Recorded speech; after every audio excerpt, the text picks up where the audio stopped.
Students, ये lecture 18B है जो कि 18A की कंटिन्यूएशन में है। ठीक है, तो ये जो हमने पीछे जो पढ़ा वो थोड़ा सा मैं फिर बता दूं कि हमने बताया कि सीक्वेंस जो है, कोई भी सीक्वेंस जो है वो कन्वर्जेंट कैसे होता है। तो हम उसकी कन्वर्जेंस चेक करने के लिए हम क्या लेते थे, हम उसका nth सम लेते थे। ठीक हो गया। और nth सम जब लेते थे तो nth सम जो हम लेते थे कन्वर्जेंस चेक करने के लिए, तो हम कहते थे कि अगर उसका nth सम लिया जाए और वो कन्वर्ज कर जाए किसी पॉइंट के ऊपर, किसी नंबर के ऊपर, s के ऊपर, तो फिर हम कहते थे कि फिर जो है सीक्वेंस जो है वो कन्वर्जेंट होगा, अदरवाइज़ हम उसके बारे में कुछ नहीं कह सकते। ठीक है, और ये चीज़ हमने देखी। अब इस सम को निकालने के क्या तरीके थे उसके लिए हमने डिस्कस किया। हमने पहले जीपी का SN देखा। जीपी के ज़रिए तो आप बता सकते हैं कि nth सम निकाल कैसे लिया जाए, फिर उसकी लिमिट ली जाए। ठीक है, फिर हमने देखा कि टेलीस्कोपिक सीरीज़ का क्या था। टेलीस्कोपिक सीरीज़ का हमने सिंपल सम अप किया और उसमें क्या हो जाता था। टेलीस्कोपिक सीरीज़ किस शक्ल की थी, वो थी जनाब, टेलीस्कोपिक सीरीज़ थी n+2 एंड n+3। ठीक है, उसकी पहचान कैसे थी, उसकी पहचान कैसे थी कि पिछला नंबर जो है वो छोटा होता है अगले नंबर से डिनोमिनेटर में, फिर तो हम इसे रिजॉल्व कर लेते हैं इनटू इट्स पार्शियल फ्रैक्शन। ठीक है, और वो इस तरह हो जाता है। ठीक है, और फिर उसके बाद टेलीस्कोपिक सीरीज़ में सारी टर्म्स को जब हम लिख लेते थे तो हमारे पास क्या हो जाता था, एक तो फर्स्ट टर्म बचती थी और एक लास्ट टर्म बचती थी। ये हमने किया। That was example number I think 4। ठीक है, उससे फिर जीपी भी किया। उसके बाद हमने ऑयलर सीरीज़ भी की। ऑयलर सीरीज़ क्या थी हमारे पास, वो थी 1/n²। अब इसको करने के लिए हमने देखा कि इसका जो nth सम था वो बन जाता था 1/1², 1/2², 1/3² एंड सो ऑन। अब इस सम को हमने कन्वर्जेंस या डाइवर्जेंस चेक करने के लिए हमें क्या करना पड़ना था, हमें इस सम को इसको ऐड करके हमें देखना था कि क्या आंसर आता है। अब ये एडिशन जो है वो it was a difficult process, तो हमने उसका मेक यूज़ किया कि हमने कहा कि कोई भी सम जो है, कॉशी का क्राइटेरियन भी हमने पढ़ा। कॉशीज़ क्राइटेरियन क्या था कि उसने कहा कि अगर nth सम जो है वो अगर सीरीज़ कोई भी कन्वर्जेंट है तो उसका nth सम ले लें या mth सम ले लें या कोई भी सम ले लें, और उन दो का डिफरेंस जो है वो हमेशा लेस देन एप्सिलॉन आएगा, यानी बहुत ही छोटा होगा। और वो नंबर जो एप्सिलॉन है इट इज़ लेस देन 1, यानी बहुत ही छोटा पॉजिटिव नंबर हो जाएगा, क्योंकि ये सारे जो हैं पार्शियल सम्स जो हैं वो कन्वर्जेंट होते हैं अगर एक सीरीज़ कन्वर्जेंट है। तो ये कॉशीज़ क्राइटेरियन था। अब ऑयलर सीरीज़ हमने किस तरह सम निकालने के लिए हमने दो तरह के मेथड देख लिए सम्स को चेक करने के लिए कि वो कन्वर्जेंट है कि नहीं। कि यानी कि हम पहले उनके सम निकाल लेते हैं, उनकी कन्वर्जेंस चेक कर लेते हैं, या फिर हमने दो तरह के सम का डिफरेंस जो है उसकी मदद से चेक किया कि आया सीरीज़ कन्वर्जेंट है या नहीं, कि इसको जो है वो कम आना चाहिए। चुनाचे हमने ऑयलर सीरीज़ लिखी और फिर हमने निकाल के देखा कि Euler series was also a convergent series.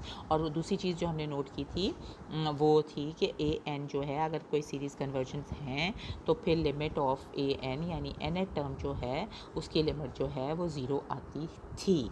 ठीक हो गया। अब हम ये आगे हमारा बैच आ रहा है कि ये कोई हार्ड एंड फास्ट रूल नहीं है कि ये जो है सीरीज़ अगर कन्वर्जेंट होगी तो उसका nth टर्म तो ज़रूर लिमिट पे जाएगा।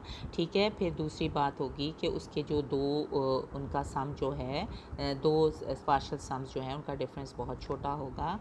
और तीसरी बात हमने नोट की कि an की लिमिट जो है वो 0 होती है। ठीक हो गया, ये हमने नोट की कन्वर्जेंट अगर सीरीज़ हो।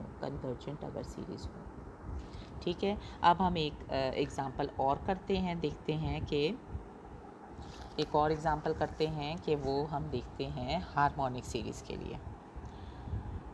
अभी तक हम साथ साथ सीरीज़ भी पढ़ते आ रहे हैं। ठीक है, हार्मोनिक सीरीज़ क्या होती है। ठीक है, हार्मोनिक सीरीज़ भी हमने पढ़ी और वो क्या है, वो होती है जनाब 1/n। ठीक है, यानी 1, 1/2, 1/3। और हार्मोनिक का भी सम अगर हमने लेना है, इसकी कन्वर्जेंस डाइवर्जेंस चेक करनी है, तो हार्मोनिक का सम अगर हमने लेना है तो हम कैसे लेंगे। हम सम तो अगर nth सम जो हम जब लिखेंगे तो वो तो आ जाएगा 1 1/2, 1/3 एंड 1/n। अब इस सम को हम कैसे निकालें? हमें ना तो ये जीपी है ना ये टेलीस्कोपिक सीरीज़ है, तो हम और क्या कर सकते हैं, हम कॉशीज़ क्राइटेरियन से यूज़ करते हैं इस चीज़ को। ठीक हो गया। तो हम कॉशीज़ क्राइटेरियन के लिए लिखते हैं, हम कहते हैं कि कोई और सम इसका अगर हम निकालें, ठीक है, तो हम कहते हैं कि इसका कोई और सम हम 2n ले लेते हैं।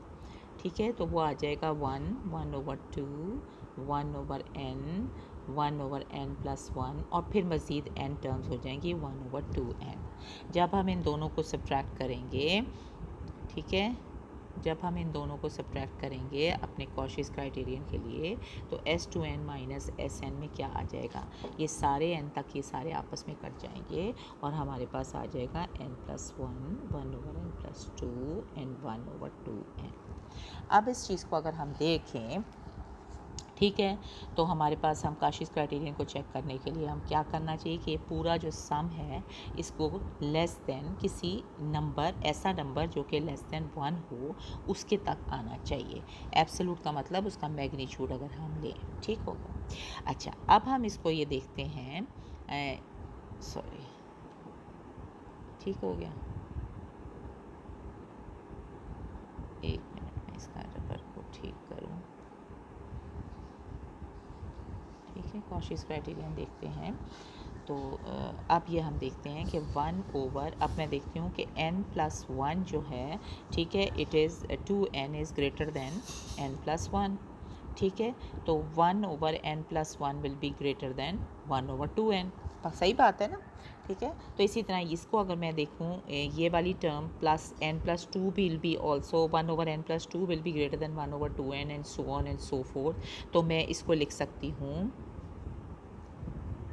इस सीरीज़ को S2n माइनस Sn को लिख सकती हूँ। वो आ जाता है 1/2n, 1/2n, सारे 1/2n डाल देती हूँ, एंड वाला भी 1/2n। ठीक है, तो ये सारे क्या चीज़ होगी, ये पूरी सीरीज़ विल बी ग्रेटर। ठीक है, तो ये चीज़ क्या आ जाएगी, 1/2 अगर मैं कॉमन ले लूँ तो यहाँ पे 1/n, 1/n, 1/n कितने होंगे, n/n हो जाएंगे। और जब मैं लिमिट लूँगी तो ये लिमिट लूँगी भी या नहीं भी लूँ तो भी ये जो है ये ग्रेटर दैन हाफ है।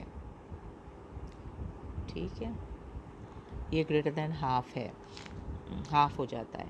तो इसे कॉशीज़ क्राइटेरियन डिविएट हो जाता है कि this is greater than a number, जो बहुत स्मॉल नंबर से बड़ा है। ठीक है, तो इससे प्रूव हो जाता है कि ये जो है ये डाइवर्जेंट सीरीज़ है इंस्टेड ऑफ कन्वर्जेंस। क्योंकि कन्वर्जेंस के लिए क्या बात थी, अगर सीरीज़ कन्वर्जेंट होगी तो ये दो पार्शियल सम का डिफरेंस जो है वो 1 से छोटा आएगा, लेकिन ये तो बड़ा आ गया। ठीक है, एक ऐसे नंबर से जो कि 1 से छोटा था, ठीक है, उससे बड़ा आ गया। देयरफॉर हम कह सकते हैं कि सीरीज़ कन्वर्जेंट नहीं है। मगर यहाँ नोट करने की बात क्या थी कि इसकी जो nth टर्म थी दैट इज़ 1, जब हम उसकी लिमिट लेते हैं तो वो 0 पे जा रही थी। दैट मीन्स हम कह सकते हैं कि 0 पे जाना nth टर्म का कोई क्राइटेरियन नहीं है कि सिस्टम कन्वर्जेंट होगा। ठीक है, तो हम कह सकते हैं दूसरी चीज़ में हम इस बात से अंदाज़ा अपना लगा सकते हैं कि an का अगर कोई डाइवर्जेंट सीरीज़ हो तो उसका an ज़रूर 0 आएगा। ठीक है, तो अब हमने कन्वर्जेंस के लिए दो प्रॉपर्टीज़ देखी कि कोई सीरीज़ कन्वर्जेंट कब होगी। ठीक है, एक तो ये होगा कि उसके दो जो पार्शियल सम्स हैं उनका डिफरेंस जो है वो हमेशा लेस दैन एप्सिलॉन आएगा। और दूसरी बात होगी कि उसका जो nth सम है वो हायर पॉइंट पे जाके, हायर nth सम यानी जब n इन्फिनिटी पे जाए तो वो किसी लिमिट पे चला जाएगा, तो सीरीज़ सीक्वेंस जो है वो कन्वर्जेंट हो जाएगा। ठीक है, वरना और डाइवर्जेंस के लिए हम क्या देख सकते हैं, डाइवर्जेंस किसी सीरीज़ की अगर हमें चेक करनी है या क्या होगी, तो सिंपल हमारे पास एक बहुत अच्छा क्राइटेरियन आ गया कि अगर an जो है nth टर्म अगर 0 आ जाए तो सीरीज़ जो है वह डाइवर्जेंट हो जाती है। ठीक हो गया। अच्छा जी,